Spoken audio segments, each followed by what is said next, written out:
Yes, welcome back to my channel. എല്ലാവരും സുഖമായിട്ടിരിക്കുന്നു എന്ന് വിശ്വസിക്കുന്നു.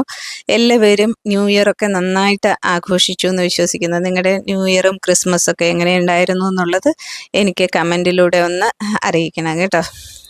പിന്നെ ഇന്നത്തെ ബ്രേക്ക്ഫാസ്റ്റ് എന്ന് പറയുന്നത് ഒരു അവോക്കഡോ ഷേക്ക് ആയിരുന്നു കേട്ടോ.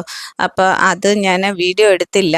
അപ്പോൾ ഇനി ഒരു പ്രാവശ്യം അത് ചെയ്യുമ്പോഴത്തേലും ഞാൻ വീഡിയോ എടുത്ത് ഇടാം കേട്ടോ. അപ്പോൾ ഉച്ചത്തെ ലഞ്ചിന് ബീഫ് മാത്രമേ ഞാനിപ്പോൾ ഉണ്ടാക്കുന്നുള്ളൂ. ബാക്കി കറികളൊക്കെ ഇരിപ്പുണ്ട് കേട്ടോ.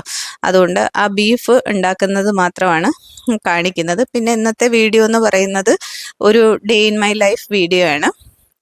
അപ്പോൾ അതിൽ കുറച്ച് കുക്കിങ്ങും ക്ലീനിങ്ങും കുറച്ച് എക്സസൈസസും കാര്യങ്ങളും ഒക്കെ ഇൻക്ലൂഡ് ചെയ്തിട്ടുള്ള ഒരു വീഡിയോ ആണ്. അപ്പോൾ ഈ ഒരു ബീഫ് കറി എന്ന് പറയുന്നത് ഞാൻ എപ്പോഴും ഇങ്ങനെ കാണിക്കുന്നത് കൊണ്ട് അധികം ഞാൻ എക്സ്പ്ലെയിൻ ചെയ്യുന്നില്ല. വേറെ ഒന്നുമില്ല, കുക്കറിൽ ഡയറക്റ്റായിട്ട് തന്നെ ചെയ്യുന്നതാണ്.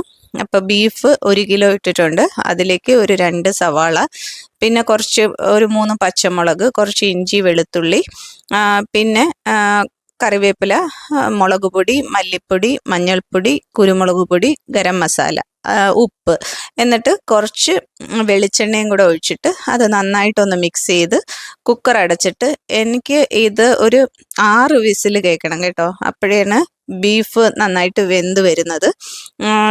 അല്ലാത്ത ചില കുക്കറിലൊക്കെ ഓരോ കുക്കറിൻ്റെ ഇതിൽ വ്യത്യാസം വരും. ചിലർക്ക് 3ഉം 4ഉം ഇതിലൊക്കെ റെഡി ആവാറുണ്ട്. എൻ്റെ കുക്കറിൽ ഒരു 6 വിസിൽ വരുമ്പോഴത്തേലേ അത് റെഡി ആവത്തുള്ളൂ കേട്ടോ. ഇപ്പോൾ നമ്മുടെ ബീഫൊക്കെ നന്നായിട്ട് വെന്ത് വന്നിട്ടുണ്ട്. അതിനുശേഷം ഇത് ഇങ്ങനെ തന്നെ നമുക്ക് യൂസ് ചെയ്യാം. പക്ഷെ ഞാൻ എപ്പോഴും ചെയ്യുമ്പോഴേക്ക് കുറച്ച് വെളിച്ചെണ്ണയിൽ ഒരു 1/2 സവാള, കൂടുതലൊന്നും വേണ്ട, ചെറിയ സവാളയിൽ 1/2 സവാളയും കുറച്ച് കറിവേപ്പിലയും കൂടെ ഇട്ട് അതൊന്ന് നന്നായിട്ട് ഒന്ന് വഴറ്റി അത് ഒരു ബ്രൗൺ കളർ ആകുമ്പോഴത്തേല് ഞാൻ നല്ല ബ്രൗൺ കളറല്ല, കുറച്ചൊന്ന് വഴറ്റിയിട്ട് അതിലേക്ക് ഒന്ന് ഒഴിച്ചു കൊടുക്കും കേട്ടോ. അപ്പോൾ കുറച്ചും കൂടെ കറിക്കൊരു ടേസ്റ്റ് ഉണ്ടാവും.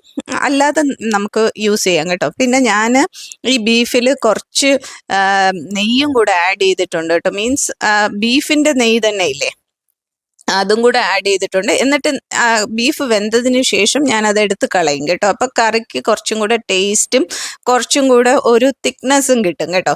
ഇതാ ഇപ്പോൾ നമ്മുടെ എണ്ണയിൽ വഴറ്റിയതൊക്കെ ഞാൻ ഇതിലോട്ട് മാറ്റിയിട്ടുണ്ട് കേട്ടോ. ഇപ്പോൾ കറി റെഡി ആയിട്ടുണ്ട്. നല്ലൊരു കറിയാണ് കേട്ടോ. പെട്ടെന്ന് ഉണ്ടാക്കാനും പറ്റും. നല്ല ടേസ്റ്റി ആയിട്ടുള്ളൊരു കറിയാണ്. അപ്പോൾ നിങ്ങൾ ഈ ആദ്യമായിട്ടൊക്കെ ഈ കുക്കിംഗ് ഒക്കെ ചെയ്യുന്നവർ ചെയ്തിട്ടില്ല എന്നുണ്ടെങ്കിൽ ഒന്ന് ചെയ്ത് നോക്കിയാൽ മതി. അല്ലാത്തവരായിരുന്നിരുന്നാലും ഈ രീതിയിൽ ചെയ്തിട്ടില്ലെങ്കിൽ ഒന്ന് ചെയ്ത് നോക്കുക. നല്ല എളുപ്പമാണ്, നല്ല ടേസ്റ്റിയുമായിട്ടുള്ള ബീഫ് കറിയാണ് കേട്ടോ. അപ്പോൾ അത് കഴിഞ്ഞതിന് ശേഷം ഞാൻ വാഷിംഗ് മെഷീനിൽ ഈ കുക്ക് ചെയ്തുകൊണ്ടിരുന്നപ്പോൾ തന്നെ വാഷിംഗ് മെഷീനിൽ കുറച്ച് തുണികൾ ഇട്ടിട്ടുണ്ടായിരുന്നു കേട്ടോ. അപ്പോൾ വാഷിംഗ് മെഷീനിൽ തുണികളൊക്കെ കഴുകിയതിന് ശേഷം ഞാനത് ഡ്രയറിൽ ഇട്ടു കേട്ടോ. അതിനുശേഷം വാഷിംഗ് മെഷീൻ ഒന്ന് ക്ലീൻ ചെയ്യുകയാണ് കേട്ടോ. അതിന് യൂസ് ചെയ്യുന്നതാണ്, എൻ്റെത് സാംസങ്ങിൻ്റെ വാഷിംഗ് മെഷീനാണ്. അത് ക്ലീൻ ചെയ്യാനുള്ള ഒരു ഡീസ്കെയിലറാണ് കേട്ടോ ഞാൻ കാണിച്ച ആ പൊടി. അത് ഞാൻ ഈ സാംസങ് സർവീസിന് വരുന്നില്ലേ, അവരുടെ കയ്യിൽ നിന്ന് നേരിട്ട് മേടിച്ചതാണ്. അല്ലാത്തത് ഞാൻ ഉപയോഗിച്ചിരുന്നു. പക്ഷെ അവർ പറഞ്ഞു സാംസങ്ങിൻ്റെത് എപ്പോഴും അവരുടെ കയ്യിൽ നിന്ന് തന്നെ മേടിച്ചിട്ട് ചെയ്യുന്നതാണ് നല്ലത്, അല്ലെങ്കിൽ മെഷീനിന് കംപ്ലൈൻറ്റ് വരും എന്ന് പറഞ്ഞിട്ട് ഞാൻ അവരുടെ കയ്യിൽ നിന്ന് തന്നെ മേടിച്ചു. ഇടയ്ക്ക് എൻ്റെ വാഷിംഗ് മെഷീൻ കുറച്ച് കംപ്ലൈൻറ്റ് വന്നായിരുന്നു കേട്ടോ. അപ്പോൾ പിന്നെ നമുക്ക് എന്താ പറയുന്നത്, എപ്പോഴും കംപ്ലൈൻറ്റ് വരാതിരിക്കാൻ വേണ്ടിയിട്ട് ഞാൻ ആ ഒരു പൗഡറാണ് മേടിച്ചിരിക്കുന്നത്. ആ പൗഡർ ഇങ്ങനെ നമ്മുടെ ആ ഡിറ്റർജൻറ്റ് ട്രേ ഉണ്ടല്ലോ, അതിലേക്ക് തന്നെ ഡയറക്റ്റായിട്ട് ഇട്ട് കൊടുക്കാം. ഇല്ലെന്നുണ്ടെങ്കിൽ നമുക്ക് ആ ഒരു ഡ്രമ്മിൻ്റെ അകത്തും ഡയറക്റ്റായിട്ട് ഇടാം. പക്ഷെ ഞാനിപ്പോൾ ഇങ്ങനെ ആ ഒരു ഡിറ്റർജൻറ്റ് ട്രേയിൽ തന്നെ ഇട്ട് കൊടുത്തിട്ട് ഇതിൽ നമുക്ക് ഈ ഡ്രം ക്ലീൻ ചെയ്യാനായിട്ടുള്ള ഒരു ഓപ്ഷൻ ഉണ്ട് കേട്ടോ. ഈ ഡ്രം ക്ലീനർ എന്നും പറഞ്ഞിട്ടൊരു ഓപ്ഷൻ ഉണ്ട്. അപ്പം ഞാൻ ഇവിടെ ലാസ്റ്റായിട്ട് ഡ്രം ക്ലീനർ എന്നും പറഞ്ഞിട്ടൊരു ഓപ്ഷൻ ഉണ്ട്. അപ്പം അതിലേക്ക് ഇട്ട് കൊടുക്കുകയാണ്. അപ്പോൾ 1 മണിക്കൂറും 59 മിനിറ്റുമാണ് കേട്ടോ എടുക്കുന്നത്. എപ്പോഴും ഡ്രം ക്ലീൻ ചെയ്യാനായിട്ട് അത്രയും സമയം എടുക്കും.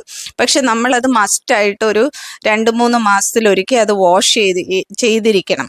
ഇല്ലെന്നുണ്ടെങ്കിൽ നമ്മൾ വാഷ് ചെയ്യുന്ന തുണി, നമ്മളിങ്ങനെ തുണികളിങ്ങനെ വാഷ് ചെയ്തുകൊണ്ടിരിക്കുമ്പോഴത്തേൽ അതിൻ്റെ അകത്ത് ഒത്തിരി ഇങ്ങനെ ഈ അഴുക്കും മറ്റുള്ള കാര്യങ്ങളൊക്കെ പിടിച്ചിട്ട് മെഷീനും കുറേ അഴുക്ക് പിടിക്കും. അത് നമ്മുടെ തുണികൾ വാഷ് ചെയ്യുമ്പോഴത്തേൽ അധികം വെളുക്കാതിരിക്കാനൊക്കെ ഉള്ള സാധ്യതകൾ വരും. അതുകൊണ്ട് ഇത് ഇടയ്ക്കിടയ്ക്ക് ഒന്ന് ക്ലീൻ ചെയ്ത് കൊടുക്കണം കേട്ടോ. അപ്പോൾ അത് 1 hour 59 minutes കഴിഞ്ഞ് ഡ്രമ്മൊക്കെ ക്ലീൻ ചെയ്തതിന് ശേഷം ഞാനിത് കണ്ടോ, ആ ഡിറ്റർജൻറ്റ് ട്രേ അങ്ങനെ തന്നെ അതിൽ നിന്ന് എടുത്ത് മാറ്റി. എന്നിട്ട് അതിൻ്റെ അകമൊക്കെ ഒന്ന് തുടച്ചു കൊടുക്കുക. ഞാൻ വീഡിയോ ക്യാമറ വെച്ചത് അത്രയ്ക്ക് അങ്ങോട്ട് കറക്റ്റ് ആയിട്ടില്ല കേട്ടോ. ഇതിൻ്റെ തന്നെ ഞാൻ ഷോർട്സും ഇടുന്നുണ്ട്. ഷോർട്സ് ഇടുമ്പോൾ കുറച്ചും കൂടെ ക്ലിയർ ആയിട്ട് നിങ്ങൾക്ക് കാണാൻ പറ്റും കേട്ടോ. എന്നിട്ട് അതിൻ്റെ അകത്ത് ഞാൻ ടിഷ്യൂ പേപ്പർ കൊണ്ട് നന്നായിട്ട് തുടച്ചു കൊടുക്കുകയാണ് കേട്ടോ. കാരണം നമ്മൾ വിചാരിക്കും ഇതിൻ്റെ അകത്തൂടെ ഡിറ്റർജൻറ്റും പിന്നെ സോഫ്റ്റ്നേഴ്സൊക്കെ നമ്മൾ ഒഴിക്കുമല്ലോ, അപ്പോൾ അത് പോകുമ്പോൾ വലിയ കുഴപ്പമൊന്നും ഉണ്ടാവില്ല. പക്ഷെ അതിൻ്റെയൊക്കെ ഒരു സ്റ്റെയിന് അതിൽ ഇങ്ങനെ ഒട്ടിപ്പിടിച്ചിരിക്കാറുണ്ട് കേട്ടോ. അപ്പോൾ അത് നമ്മൾ ഇടയ്ക്കൊക്കെ ഇതുപോലെ ഒന്ന് ക്ലീൻ ചെയ്യണം. ഇങ്ങനെയുള്ള കാര്യങ്ങളൊക്കെ ഞാൻ പറയുന്നത് 1 മാസത്തിലൊരിക്കലെങ്കിലും നമ്മൾ ക്ലീൻ ചെയ്തിരിക്കണം മസ്റ്റായിട്ട്. അതാണ് നമ്മുടെ മെഷീനും കുറേ നാൾ ലാസ്റ്റ് ചെയ്യാനും, എന്ന് വെച്ചാൽ മെഷീൻ്റെ ആ ഒരു വർക്കിങ്ങും നന്നായി പോകാനും നമ്മുടെ ക്ലോത്ത്സിനും അത് കൂടുതൽ നന്നായിട്ട് വാഷ് ചെയ്ത് വരാനും ഒക്കെ എഫക്റ്റീവായിട്ടുള്ള ഒരു കാര്യമാണ്. അപ്പോൾ അത് കഴിഞ്ഞിട്ട് അതിൻ്റെ താഴെയുള്ളൊരു ഭാഗം ഉണ്ടല്ലോ, ആ ഭാഗം ഞാനിങ്ങനെ തുറന്നു. എന്നിട്ട് ഒരു എന്താ പറയുന്നത്, ഒരു ബേസിൻ വെച്ച് കൊടുത്തിട്ട് അതിൻ്റെ അകത്തൊരു ട്യൂബുണ്ട് കേട്ടോ. ആ ട്യൂബാണ് ഞാനിങ്ങനെ ഇളക്കിയെടുക്കുന്നത്. എന്നിട്ട് അതിങ്ങനെ ഓപ്പൺ ചെയ്ത് അതിൻ്റെ അകത്ത് കുറേ വേസ്റ്റ് വാട്ടർ ഉണ്ടാവും. ആ വാട്ടർ ഈ ബേസിനിലോട്ട് കളക്ട് ചെയ്യാണ് കേട്ടോ. അത് കളക്ട് ചെയ്ത് കംപ്ലീറ്റ് ആയതിനു ശേഷം മാത്രമേ അതിൻ്റെ അകം ക്ലീൻ ചെയ്യാൻ പറ്റുള്ളൂ. ഇല്ലെങ്കിൽ ആ വെള്ളം മുഴുവൻ പുറത്തോട്ട് വരും. അപ്പോൾ അതും നമ്മൾ ആ വേസ്റ്റ് വാട്ടർ എപ്പോഴും എടുത്ത് കളയണം. Means monthly once. അപ്പോൾ നിങ്ങൾ വിചാരിക്കും എല്ലാ മാസവും ഇങ്ങനെ ഈ ഇവരുടെ നിന്ന് ഈ ഒരു പൗഡർ മേടിച്ചിട്ടിട്ട് കഴുകുമ്പോൾ ഒത്തിരി പൈസയാവല്ലോ. ശരിയാണ്, അതിന് ഇത്തിരി പൈസ കൂടുതലാണ്. അപ്പം നമ്മൾ ഇങ്ങനെയുള്ള സമയത്ത് മന്ത്ലി വൺസ് ചെയ്യുമ്പോഴത്തേൽ ബേക്കിംഗ് പൗഡറും വിനിഗറും ഒഴിച്ചിട്ട് നമ്മൾ ചെയ്താൽ മതി. അപ്പോഴും ഇതുപോലെ നന്നായിട്ട് വാഷ് ചെയ്ത് കിട്ടും കേട്ടോ. നമ്മുടെ വാഷിംഗ് മെഷീൻ നല്ല ക്ലീൻ ആയിട്ട് കിട്ടും. അപ്പം ഞാൻ ആ വേസ്റ്റ് വാട്ടർ എടുത്ത് കഴിഞ്ഞതിന് ശേഷം അതിൻ്റെ അകത്ത് ഒരു ലിൻഡ് കളക്ടർ പോലത്തെ ഒരു ചെറിയൊരു ഇതുണ്ട് കേട്ടോ. അത് നമ്മൾ ഓപ്പൺ ചെയ്തെടുത്തതിന് ശേഷം അതിൻ്റെ അകത്തും ഞാൻ ഇതുപോലെ ടിഷ്യൂ പേപ്പറും ടൂത്ത് ബ്രഷും വെച്ചിട്ട് ഒരു 3-4 പ്രാവശ്യം നന്നായിട്ട് തുടച്ചു കൊടുക്കും കേട്ടോ. തുടച്ചു കൊടുത്തിട്ട് ഇതെല്ലാം ഞാനിപ്പം കഴുകി കൊണ്ടുവന്നാണ്. ഇത് കണ്ടോ, ഇതാണ് ആ ലിൻഡ് കളക്ടർ എന്ന് പറയുന്നത്. അതിലൊത്തിരി അഴുക്കും ഒക്കെ പിടിച്ച് ആകെ ഭയങ്കര ഒരു കറുത്ത കളറിലിരിക്കുമായിരുന്നു. ഇപ്പം ഞാനതൊക്കെ ബ്രഷ് കൊണ്ട് നന്നായിട്ട് വാഷ് ചെയ്തെടുത്തു കേട്ടോ. എന്നിട്ട് ഇത് ഫാബ്രിക് സോഫ്റ്റ്നർ ഒഴിക്കുന്നതാണ്. അപ്പം അതിൻ്റെ അകത്തും ഒക്കെ ഇതിൻ്റെ ആ സോഫ്റ്റ്നറിൻ്റെ ഒരു എന്താ പറയുന്നത്, ഒരു പശ പോലത്തെ സാധനമൊക്കെ ഒട്ടിപ്പിടിച്ചിരിക്കും. അപ്പോൾ അതൊക്കെ ഞാൻ ക്ലീൻ ചെയ്തതിന് ശേഷം ഈ താഴെയുള്ള ഈ ഭാഗം ഉണ്ടല്ലോ, അതിൻ്റെ ആ കവറും അതിൻ്റെ ചുറ്റുവട്ടവും ഒക്കെ നന്നായിട്ടൊന്ന് തുടച്ചു കൊടുത്തതിന് ശേഷം അത് അടച്ചു വെക്കും. അപ്പോൾ നിങ്ങൾ ആരെങ്കിലും ഇത് നിങ്ങളുടെ വാഷിംഗ് മെഷീൻ ഇങ്ങനെ ക്ലീൻ ചെയ്യുന്നില്ല എന്നുണ്ടെങ്കിൽ അതൊന്ന് ക്ലീൻ ചെയ്യണം. പിന്നെ ഫ്രണ്ട് ലോഡിങ് മെഷീൻ ഇപ്പം എൻ്റെ കയ്യിലിരിക്കുന്നത് ഇതായതുകൊണ്ട് ഞാൻ ഇതിൽ കാണിക്കുന്നതാണ്. എൻ്റെ കയ്യിൽ ടോപ്പ് ലോഡ് മെഷീനും ഉണ്ട്. അപ്പം അത് ക്ലീൻ ചെയ്യാൻ പോകാനായിട്ട് ഞാൻ പറഞ്ഞില്ല, ഡാനി ഇക്രു ഉള്ളതുകൊണ്ട് എനിക്കത് കറക്റ്റായിട്ട് വീഡിയോ എടുത്ത് കാണിക്കാൻ പറ്റത്തില്ല. അതുകൊണ്ടാണ് ഞാനത് കാണിക്കാത്തത്.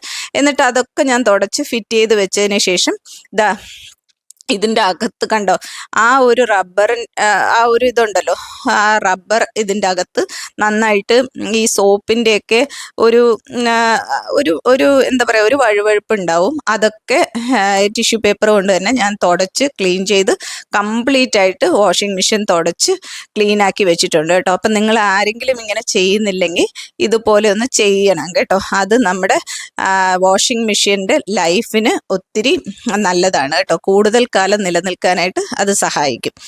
അത് കഴിഞ്ഞിട്ട് ഞാൻ ഡ്രയറും ക്ലീൻ ചെയ്തു കേട്ടോ. അത് ഞാൻ എടുത്തിട്ടില്ല. ഇത് കഴിഞ്ഞിട്ട് വൈകിട്ട് 6 മണി തൊട്ട് 7 മണി വരെ ഞാനിപ്പോൾ ഒരു എക്സസൈസിന് ജോയിൻ ചെയ്തിട്ടുണ്ട് കേട്ടോ. അത് ഓൺലൈനാണ്, ഓൺലൈനായിട്ട് എക്സസൈസ് ചെയ്യുന്നതാണ്. ഞാനിത് കുറച്ച് എന്താ പറയുന്ന ടൈം ലാപ്സിൽ കാണിക്കുന്നതാണ്. കാരണം 1 hour ഉള്ളത് കംപ്ലീറ്റ് ആയിട്ട് നമ്മൾ ഇതിൽ കാണിക്കാന്ന് വെച്ച് കഴിഞ്ഞാൽ ടൈം നിങ്ങളൊന്ന് ആലോചിച്ച് നോക്കൂ, എന്തോരം ടൈം വേണം. അപ്പം എനിക്കത് കാണിക്കാൻ പറ്റത്തില്ല. പിന്നെ ഞാനെന്ന് പറയുന്നത് ഇടയ്ക്കൊക്കെ മുമ്പ് ചെയ്യുമായിരുന്നു എക്സസൈസസ് ഒക്കെ. ഇപ്പം എനിക്ക് ഇടയ്ക്ക് ബ്രേക്ക് വരാറുണ്ട് ഒരുപാട്. കാരണം നിങ്ങൾക്കറിയാലോ എൻ്റെ ഹെൽത്ത് ഇഷ്യൂസും കാര്യങ്ങളൊക്കെ. അപ്പം എനിക്ക് ഈ സർജറി കാര്യങ്ങളൊക്കെ വന്നു കഴിയുമ്പോഴത്തേൽ ഒബ്വിയസ്ലി എനിക്ക് ഒത്തിരി ബ്രേക്ക് വരും. അപ്പോൾ ബ്രേക്ക് കഴിഞ്ഞിട്ട് ഞാനിത് ചെയ്യുമ്പോൾ ഞാൻ ചെയ്യുന്നത് മറ്റൊരാൾക്ക് കാണിച്ചു തരുന്നത് ചിലപ്പം ഞാൻ ചെയ്യുന്ന പോസ്റ്റേഴ്സ് ഒന്നും ചിലപ്പോൾ കറക്റ്റ് ആവണം എന്നില്ല. എനിക്ക് കാണിച്ചു തന്ന ഞാൻ ചെയ്യുന്നത് പോലെ നിങ്ങൾ കാണിച്ചു കഴിഞ്ഞാലായിട്ട് അത് റോങ് ആയിരിക്കും. അത് ഞാൻ ചെയ്യുന്നത് തെറ്റാണ്. അതുകൊണ്ടാണ് ഞാനത് ചെയ്യുന്നുണ്ട്. അപ്പോൾ അത് ഞാൻ നിങ്ങളോടുകൂടെ ഒന്ന് ഷെയർ ചെയ്യുന്നതേ ഉള്ളൂ. പിന്നെ ഇത് ഓൺലൈനായിട്ട് ചെയ്യുന്നതാണ്. ഓൺലൈനാണെങ്കിലും ഇതിന് ഈ ഒരു എക്സസൈസസ് നമ്മളെപ്പോഴും ചെയ്യുന്നത് വളരെ നല്ലതാണ്. ഇതെനിക്ക് 300 രൂപയേ ഉള്ളൂ കേട്ടോ. മന്ത്ലി 300 റുപ്പീസേ ഉള്ളൂ ഫീസ്. മൺഡേ ടു സാറ്റർഡേ വരെ ചെയ്യിപ്പിക്കും, നന്നായിട്ട് ചെയ്യിപ്പിക്കും. നിങ്ങൾക്ക് ആർക്കെങ്കിലും ഈ ഒരു ഇതിൻ്റെ ഈ എക്സസൈസിൻ്റെ താല്പര്യം ഉണ്ടെങ്കിൽ, അല്ലെങ്കിൽ ഇതിൽ ജോയിൻ ചെയ്യാൻ എന്തെങ്കിലും താല്പര്യമോ മറ്റോ ഉണ്ടെങ്കിൽ എൻ്റെ അടുത്ത് കമൻറ്റ് ബോക്സിലൂടെ അറിയിച്ചാൽ മതി. ഞാൻ അവരുടെ ഫോൺ നമ്പർ ഇതിൽ നെക്സ്റ്റ് വീഡിയോയിൽ ഞാൻ ഫോൺ നമ്പറും കൂടെ കൊടുത്തേക്കാം കേട്ടോ. അപ്പോൾ അത് വളരെ നിങ്ങൾക്ക് എല്ലാവർക്കും യൂസ്ഫുൾ ആയിരിക്കും. കാരണം എന്ന് വെച്ച് കഴിഞ്ഞാൽ എല്ലാവരും ഞാൻ എപ്പോഴും വിചാരിക്കുന്ന നമ്മൾ അത്യാവശ്യം വീട്ടിൽ ജോലിയൊക്കെ ചെയ്യുന്നുണ്ടല്ലോ, പിന്നെ എന്തിനാണ് ഈ എക്സസൈസ് എന്ന്. അല്ല, ഇപ്പം എനിക്ക് ഈ ഹിസ്റ്ററക്ടമി ഒക്കെ കഴിഞ്ഞതിന് ശേഷം എനിക്ക് ഭയങ്കര ബാക്ക് പെയിൻ ആട്ടോ.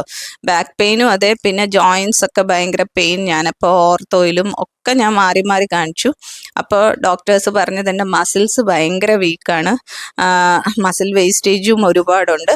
അപ്പോൾ എക്സസൈസസ് വേണം, എന്നാൽ മാത്രമേ കുറച്ചും കൂടെ ഇതായിട്ട് നിൽക്കുകയുള്ളൂ. ഇല്ലെന്നുണ്ടെങ്കിൽ കൂടുതൽ എനിക്ക് പ്രയാസങ്ങൾ ബോഡിയിൽ വന്നുകൊണ്ടിരിക്കും എന്നാണ് പറഞ്ഞത് കേട്ടോ.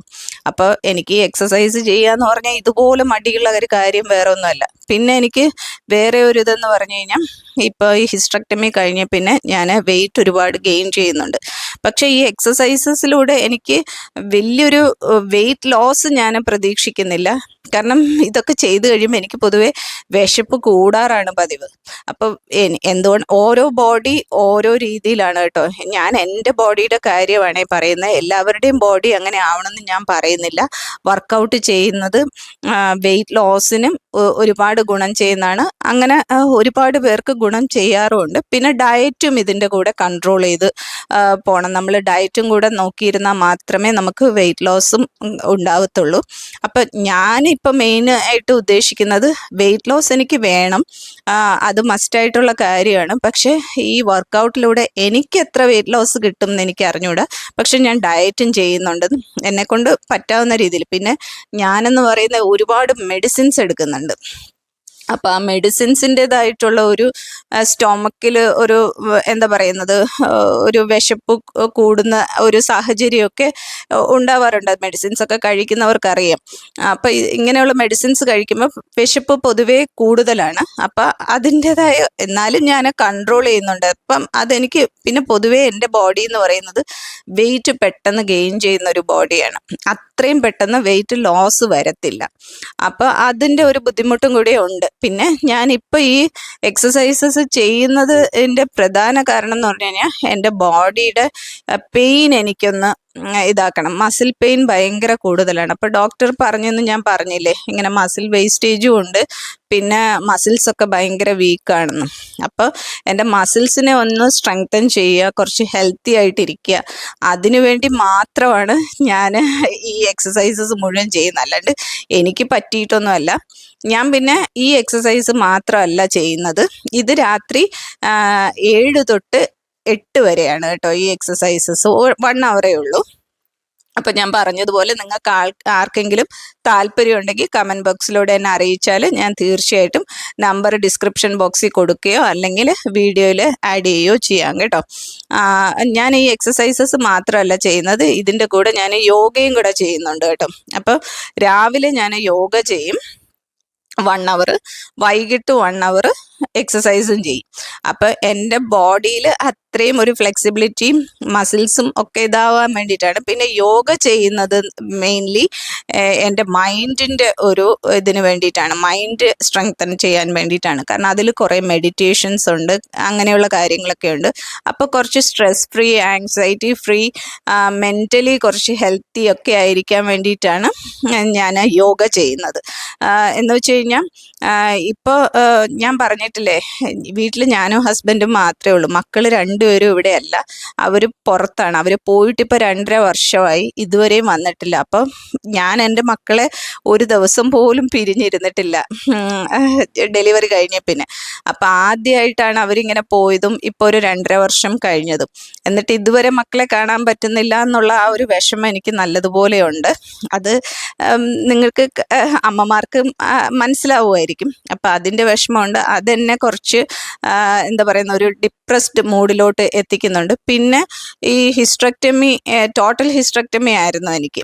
അപ്പോൾ അത് കഴിഞ്ഞപ്പോഴേക്കും ഹോർമോണൽ ചേഞ്ചസ് ഒക്കെ വന്നു കഴിഞ്ഞപ്പോഴേക്കും അതിൻ്റേതായ ഒരു ബുദ്ധിമുട്ട് കൊണ്ടും ഈ ആങ്സൈറ്റി, സ്ട്രെസ്സൊക്കെ ഉണ്ടാവുന്നുണ്ട്. അപ്പോൾ ഇങ്ങനെ രണ്ടും കൂടി ആയപ്പോഴത്തേലും അത് എന്നെ ഒരുപാട് ബാധിക്കാൻ തുടങ്ങി. അപ്പോൾ പിന്നെ വിചാരിച്ചു, ഇതൊക്കെ എത്രത്തോളം നമുക്ക് എന്തിലെങ്കിലും എൻഗേജ്ഡ് ആയിരിക്കാൻ പറ്റുമോ അത്രത്തോളം നമ്മൾ ഹെൽത്തി ആയിരിക്കും, നമ്മുടെ മൈൻഡും ബോഡി. അതിന് വേണ്ടിയിട്ടൊക്കെയാണ് ഞാൻ ഇതൊക്കെ ശ്രമിക്കുന്നത്. അപ്പോൾ ഇതൊക്കെ മുന്നോട്ട് ഇങ്ങനെ തന്നെ പോകാൻ പറ്റണേന്ന് ദൈവത്തോട് പ്രാർത്ഥിക്കുന്നു. അപ്പോൾ ഇന്നത്തെ വീഡിയോ ഇത്രയൊക്കെ ഉള്ളൂ. ഇനി അടുത്ത വീഡിയോ ആയിട്ട് ഞാൻ ഉടൻ തന്നെ വരുന്നതായിരിക്കും. അപ്പോൾ അതിനു മുമ്പ് ആദ്യമായിട്ടാണ് വീഡിയോ കാണുന്നതെങ്കിൽ സബ്സ്ക്രൈബ് ചെയ്യാൻ മറക്കരുത്. നിങ്ങൾ സബ്സ്ക്രൈബ് ചെയ്തിട്ടില്ലെങ്കിൽ സബ്സ്ക്രൈബ് ചെയ്യാൻ മറക്കരുത്. പിന്നെ നിങ്ങൾ വീഡിയോ കണ്ടുകൊണ്ടിരിക്കുമ്പോൾ തന്നെ ആ ലൈക്ക് ബട്ടണും കൂടി ഒന്ന് പ്രസ് ചെയ്യുക, ഒന്ന് ലൈക്ക് ചെയ്യുക. ഒപ്പം നിങ്ങൾക്ക് ഇഷ്ടപ്പെടുകയാണെങ്കിൽ വീഡിയോ ഫ്രണ്ട്സും റിലേറ്റീവ്സുമായിട്ട് ഷെയർ ചെയ്ത് കൊടുക്കുക. അപ്പോൾ ബൈ.